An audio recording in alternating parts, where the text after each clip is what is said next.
അങ്ങേയറ്റം അനാസ്ഥയുടെ ഒരു വാർത്തയാണ് ഈ മണിക്കൂറിൽ വരുന്നത്. തിരുവനന്തപുരം നെയ്യാറ്റിൻകര ജനറൽ ആശുപത്രിയിൽ ചികിത്സയിലായിരുന്ന കുട്ടികൾക്ക് ആരോഗ്യ പ്രശ്നങ്ങൾ ഉണ്ടായതായി പരാതി. ആശുപത്രിയിൽ വിവിധ സമയങ്ങളിൽ ചികിത്സയ്ക്കെത്തിയ 8 കുട്ടികൾക്കാണ് വയറിളക്കവും ഛർദിയും അനുഭവപ്പെട്ടത്. ഇതിൽ ഗുരുതരമായ കാര്യം, ഈ കുട്ടികൾക്ക് ORS കലക്കി നൽകുന്നത് വൃത്തിയില്ലാത്ത കുപ്പിയിലാണ് എന്നും വിമർശനമുണ്ട്. അത്തരത്തിലുള്ള ദൃശ്യങ്ങളും ഇപ്പോൾ പുറത്തു വന്നിട്ടുണ്ട്. രാഹുൽ ജി നാഥ് കൂടുതൽ വിവരങ്ങളുമായി ചേരുന്നുണ്ട്. രാഹുൽ, അങ്ങേയറ്റം അനാസ്ഥ എന്ന് മാത്രമേ പറയാൻ കഴിയുകയുള്ളൂ. കുട്ടികളുടെ ആരോഗ്യ കാര്യത്തിൽ ഒരു ശ്രദ്ധയുമില്ലാതെ ആശുപത്രിയുടെ ഭാഗത്തു നിന്ന് ഒരു നടപടി ഉണ്ടായിരിക്കുകയാണ്. ഗുരുതരമായ ഒരു വാർത്തയാണ് നെയ്യാറ്റിൻകര ജനറൽ ആശുപത്രിയിൽ നിന്ന് റിപ്പോർട്ട് ചെയ്യാനുള്ളത്. അതായത് 8 കുട്ടികൾക്ക് പീഡിയാട്രിക് വാർഡിൽ പല സമയങ്ങളിൽ ചികിത്സ തേടി 8 കുട്ടികൾക്കാണ് ഇത്തരത്തിൽ ആരോഗ്യ പ്രശ്നം ഉണ്ടായിരിക്കുന്നത്.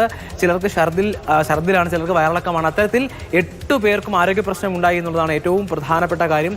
ഇന്നലെ ഉച്ചയോടുകൂടി ഇവർ കഴിച്ച ഭക്ഷണം ഇത്തരത്തിൽ കാരണമായി എന്നാണ് ഇവർ കരുതുന്നത്. പക്ഷേ അത് എങ്ങനെ കിട്ടിയത്? ഭക്ഷണം തന്നെയാണോ, അത് മരുന്ന് നൽകിയതിൻ്റെ ഭാഗമായിട്ടാണോ എന്നുള്ള സംശയവും നിലനിൽക്കുന്നുണ്ട്. ഏറ്റവും പ്രധാനപ്പെട്ട കാര്യം മാതാപിതാക്കൾ ഉന്നയിക്കുന്ന ഗുരുതരമായ കാര്യങ്ങളാണ്. കാരണം ഈ സംഭവം ഉണ്ടായതിന് പിന്നാലെ അത് ഇന്നലെ രാത്രിയാണ് ഇത്തരത്തിൽ 8 കുട്ടികൾക്ക് വിവിധ സമയങ്ങളിലായി ഇത്തരത്തിൽ ആരോഗ്യ പ്രശ്നങ്ങൾ ഉണ്ടാകുന്നത്.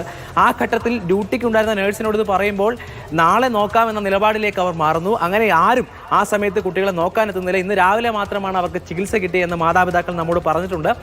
അതുമാത്രമല്ല, ഇത്തരത്തിൽ പനിയും ശ്വാസതടസ്സവുമായി ബന്ധപ്പെട്ടാണ് കുട്ടികൾ ഒട്ടുമിക്ക പേരും ഇന്നലെ ചികിത്സയ്ക്ക് പീഡിയാട്രിക് വാർഡിലേക്ക് എത്തുന്ന ഘട്ടത്തിലൊക്കെ ഈ കുട്ടികൾക്ക് ആവി പിടിക്കാൻ നൽകിയ ട്യൂബ് പോലും മാറുന്നില്ല.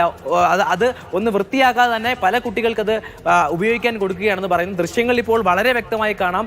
ORS നൽകുന്ന, അതായത് വയറിളക്കമോ ഛർദിലോ ഒരു ക്ഷീണമോ വന്നാൽ നമുക്ക് നൽകുന്ന ORS നൽകാൻ ഉപയോഗിക്കുന്ന ബോട്ടിലിൻ്റെ അവസ്ഥയാണ് ഈ കാണുന്നത്. അത്രമാത്രം ഗുരുതരമായ അനാസ്ഥയുടെ ദൃശ്യങ്ങളാണ് കാണുന്നത്.